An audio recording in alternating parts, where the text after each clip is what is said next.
مش كتير من الرجالة هتقدر تعترف إن عندها المشكلة دي. دايما بيتعاملوا بشكل طبيعي على أساس إن ده العادي، وإن اللي بيتعامل معاهم هو اللي عنده مشكلة، مع إن المشكلة دي بتعتبر مرض نفسي أو اضطراب في الشخصية، بيكون له أسباب وكمان طبعا بيتعالج. علماء كتير قوي قالوا إن الإحساس بالنقص بالنسبة للراجل بالذات بيزيد وبينقص تبعا لعلاقته بأمه وبأبوه. وأنا بضيف إن أمه كمان أهم من أبوه. أهلا وسهلا بحضراتكم في حلقة من حلقات أسرار شخصية بعنوان النقص عند الرجال. تعالوا بينا نشوف بقى أول حكاية من حكايتنا النهاردة.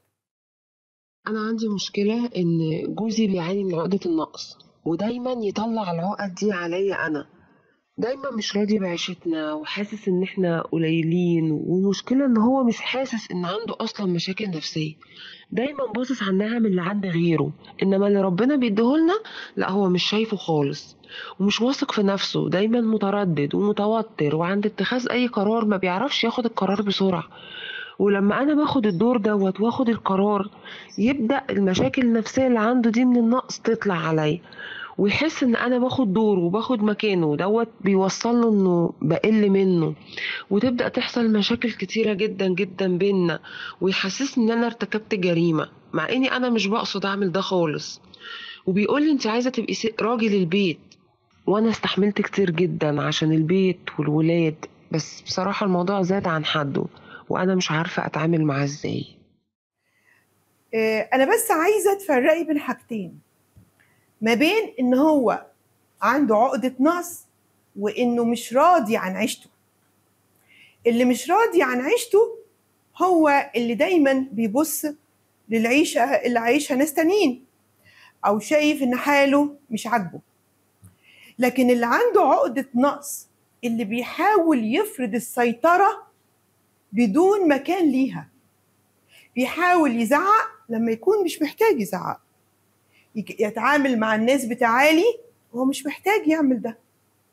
فخلينا نقول إن هو في جزء من مشكلته حقيقي إحساسه بالنقص. فأنتي بتقولي لي أتعامل معاه إزاي؟ أولا اللي عنده إحساس بالنقص مبدئيا أنا معرفش الكاركتر بتاع جوزك إيه، يقبل بمساعدة نفسية ولا لأ، بس أنا أقول لك الجزء اللي أنتي لازم تعمليه.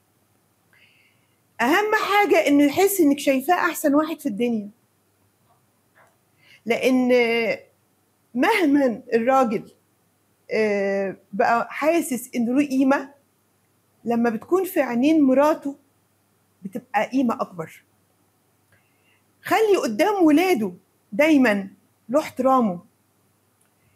بتقولي إنك أوقات بتتدخلي مكانه، إنك خايفة إن هو يعمل أكشن فيه عصبية زيادة، بالبلدي يتمنظر على حد على الفاضي بناقص. سيبيه يتمنظر، لأن أكيد هيجي حالات هيحس إنه أحرج من الوضع ده.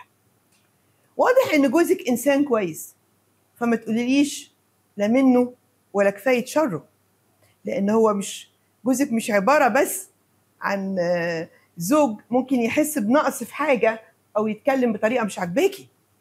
الزوج ده عيشة، فالاستهانة بإن لا منه ولا كفاية شره أنا رفضاها، لأن الحقيقة الزوج والعشرة لهم قيمة كبيرة قوي.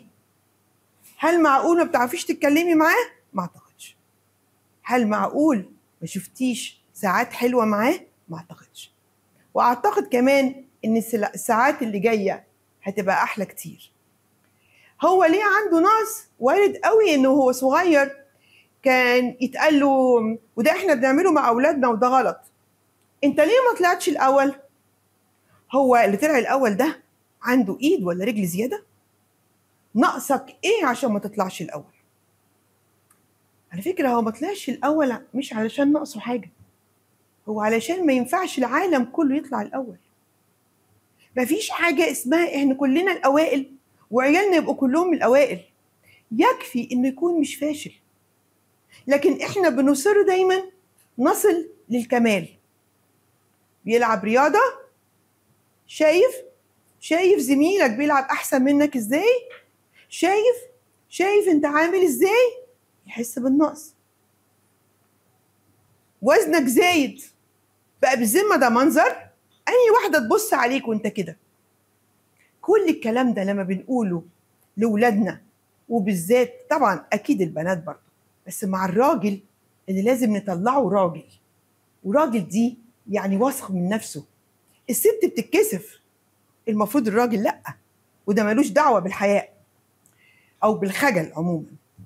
الست ممكن تتحرج من أي كلمة، الراجل لأ. فإحنا لازم نقوي شخصية أولادنا علشان ما يطلعوش كده. وارجع أقول لك تاني، حبيه أكتر شوية، حسسيه إنه هو مهم جدا في حياتك. وكل ما هتعملي ده كل ما هو هيثق في نفسه أكتر. نشوف إيه تاني معانا. معانا مكالمة، اتفضل. هي ليه الناس بتحب الإنسان المنافق اللي بيضحك عليها ويغشها؟ وأنا مشكلتي مع الناس إن مفيش حاجة بتعجبهم.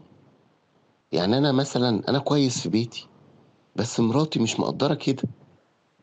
دايما بتنتقدني لما أتكلم معاها عن الجيران أو قرايبنا اللي ربنا فاتحها عليهم، وإحنا لأ. هي واحدة للأسف غاوية فقر، تقول كل واحد بياخد رزقه. طب وإحنا إيه اللي ناقصنا عشان جوز أختها مثلا يكون أغنى مني؟ ولا هي حظوظ؟ ولا اخويا اللي لما يخلف وش بنته كان حلو عليه وترقى، انما انا عيالي فقر، دايما محلك سر. ولما اقول كده مراتي تقول لي انت عينك فارغه وبتبص للي في ايد غيرك. اعمل ايه عشان تفهم اني مش منافق؟ هو الحقيقة أنت العامة أو كلنا عموما لما بنشوف الشخصية بتاعتك دي بنشوفه كأنه حسود أو حقود. الرغبة في إن أنا أرتقي بنفسي أو أحسن مستواي الاجتماعي أو إن أنا أقدر أرضي طموحي ملوش علاقة خالص بإن أنا أشوف نفسي قليل بالنسبة لحد. يعني أنا نفسي أبقى دكتورة، مش البديل إن أنا أذاكر وآخد شهادتي إن أنا أقول أنا مش دكتورة ليه؟ إشمعنى جارتي دكتورة؟ أعمل زيها. أنت بتقول إن جوز أختك جوز أختها ماديا أحسن، في جزء اسمه الرزق، والرزق ده بتاع ربنا، بس الجزء الأكبر اسمه السعي. اسعى يا عبد وأنا أسعى معاك. فبدل ما تقعد تشغل بالك بالناس، اشغل بالك بنفسك. انت مش ناقصك حاجة، انت ممكن يكون عندك اكتر بكتير من اللي انت بتتكلم عليهم، بس هي الفكرة انك انت اللي مش شايف ده.